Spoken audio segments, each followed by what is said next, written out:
Title: While I was away for work, my stepmom called and said, "I took the money from your trust fund and gave it to your stepsister.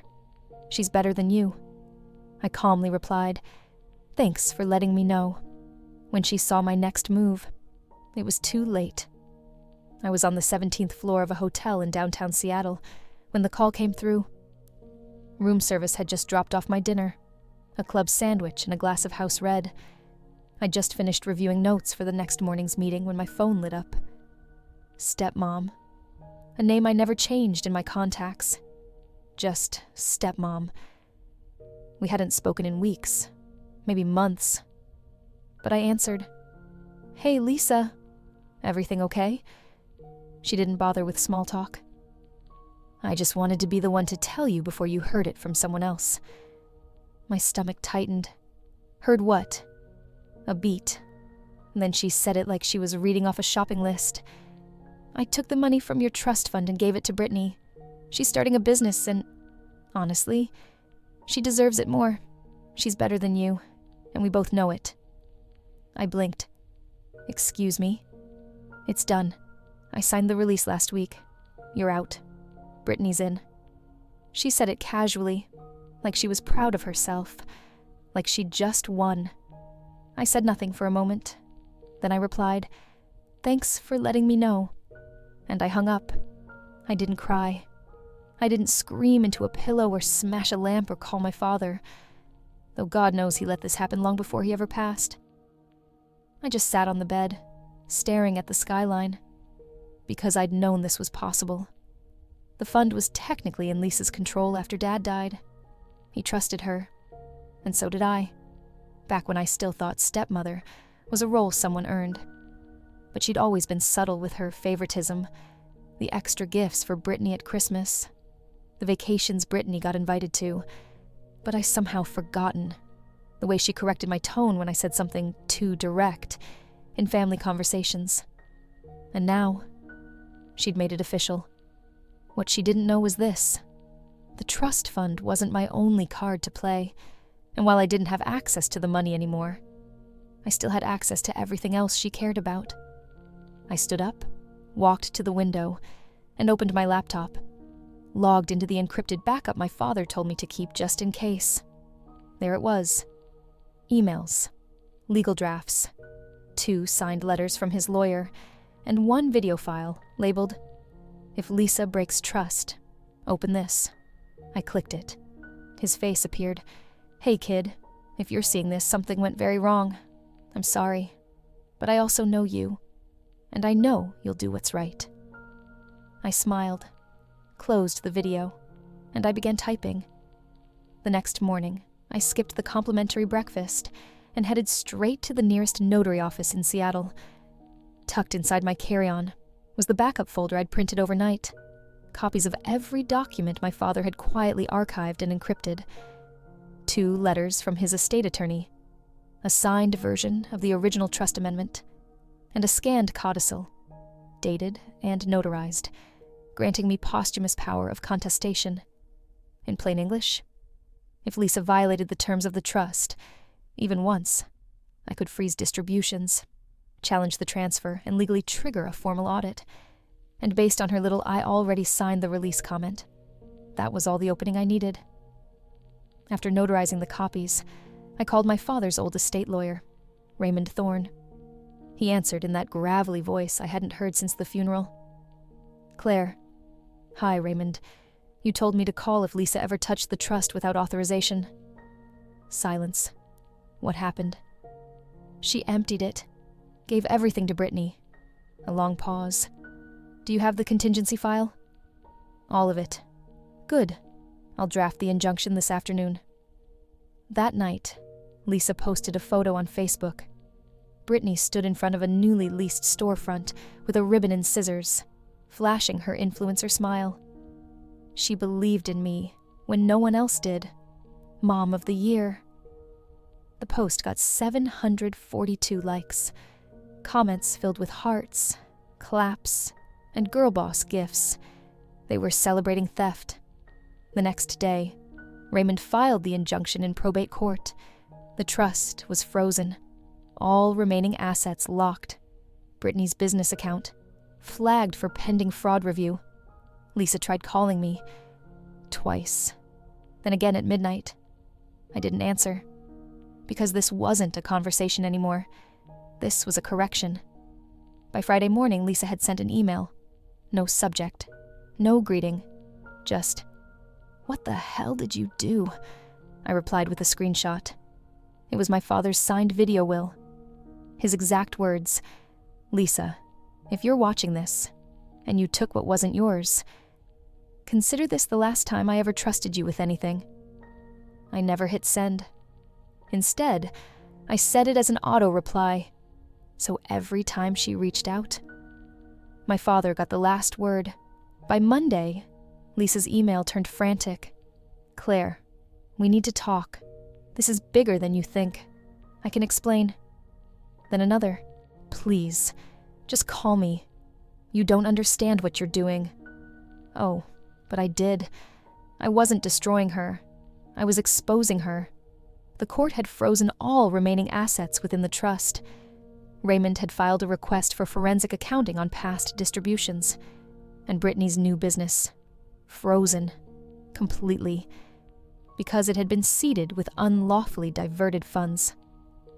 I received a call from the bank, holding the commercial lease for the storefront Brittany had posted about.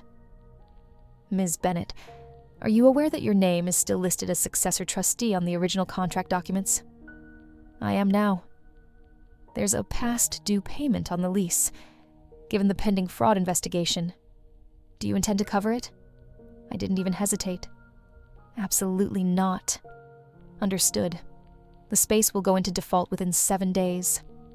Brittany posted again that night, this time less polished. "When people you trust betray you, remember, they're only hurting themselves. I'll rise again." Unbothered started a new chapter. Her face was puffy. No makeup, no likes. Meanwhile, Lisa tried going to the estate board to contest my filing, but Raymond had already submitted the original audio files.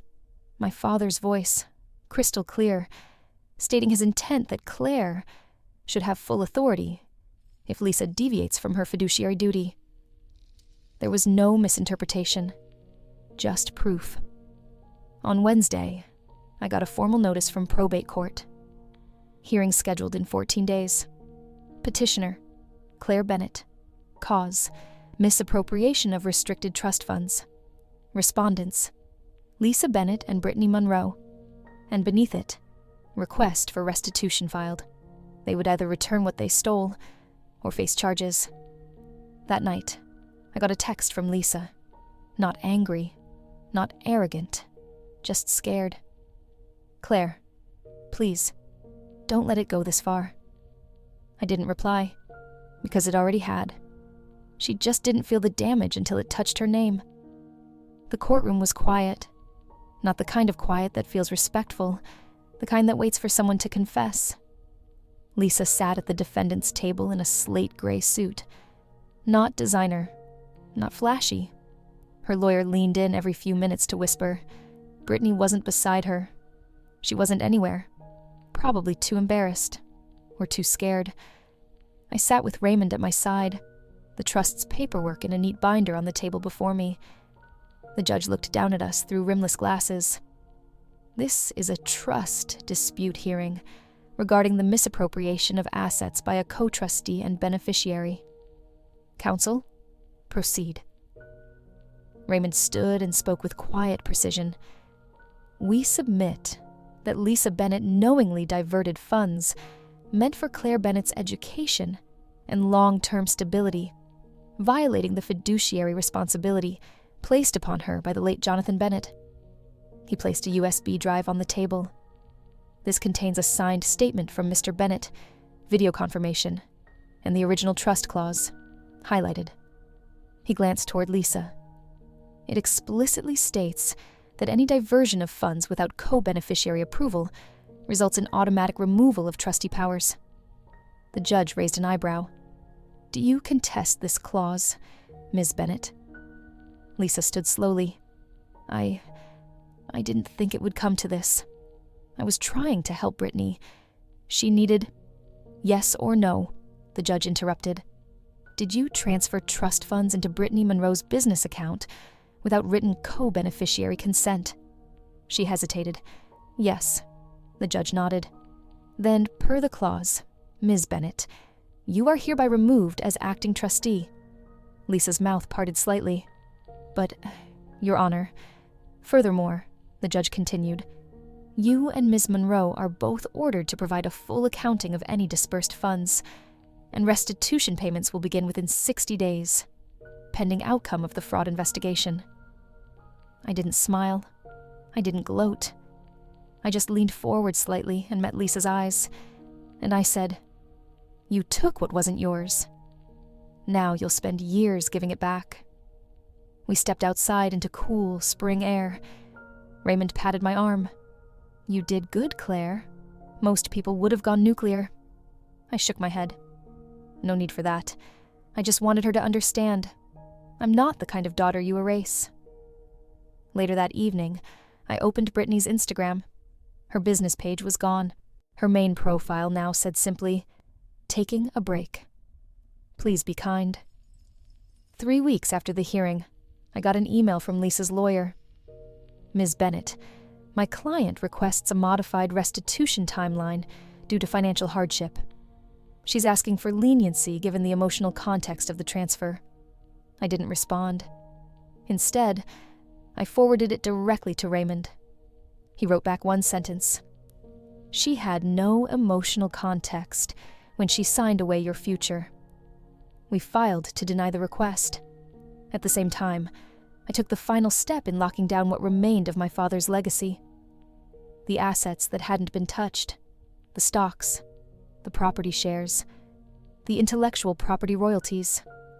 All of it was reassigned into an irrevocable living trust, with me as sole trustee and beneficiary. No shared control, no legal loopholes, no signatures but mine. We gave it a new name, the Bennett Resilience Fund, in memory of the man who built it, and a statement to the ones who tried to rip it away. A week later, Lisa called again. Blocked. Voicemail. Her voice was small.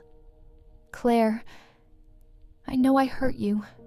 I was just scared. I thought you had more than enough. I never meant to take everything. I saved the message, then deleted it, because now she was scared, and that wasn't my problem anymore. Brittany emailed me next, short, measured. I've closed the business. I'll make payments. I hope someday you'll forgive me. I really didn't know everything. She sounded human for the first time. Still, I didn't reply, because forgiveness is an ode, and healing doesn't require a dialogue. That evening, I opened my father's old video file again. His voice filled the room. Claire, if this is playing, then someone tried to rewrite what I left you, but don't let it break you. You don't need their approval. You were always the one who carried us. This time, I didn't cry. I just smiled, because I hadn't just carried us. I'd carried him forward, safely out of their reach. Summer came quietly. The probate case had long been resolved. Lisa and Brittany were now on payment plans, supervised by the court. The trust was sealed, bulletproof, and entirely mine. And still, I hadn't spoken a word to either of them. I no longer needed to, because this wasn't silence out of pain. This was silence made of power. I moved into a smaller, sunlit home outside Portland. Something simple. Mine. Bought in full. Every wall painted by my own hands. Every window left open without worry. No reminders of what was taken. Only what was reclaimed. The Bennett Resilience Fund quietly grew behind the scenes. I made a few anonymous donations from it. A scholarship for a girl aging out of foster care legal aid, for another woman contesting an inheritance that was wrongfully signed away. A grant for an entrepreneur whose family had given the money to her brother instead, because sometimes revenge isn't ending someone else. It's becoming the shield you never had. Then, one afternoon in September, I received a small envelope in the mail. No return address. Inside, a folded piece of notebook paper. It read, "I see now what I didn't. I won't ask for forgiveness. I just wanted to say, you were better than me all along." It wasn't signed, but I knew the handwriting. Brittany. I placed the letter in a box, not out of sentiment, but as a record, a reminder of who I used to be, and how far I'd walked without them. I didn't reply, because I didn't need closure. I had the house, the trust, the peace, and most of all, I had my father's voice, still echoing in every decision they'd never control again.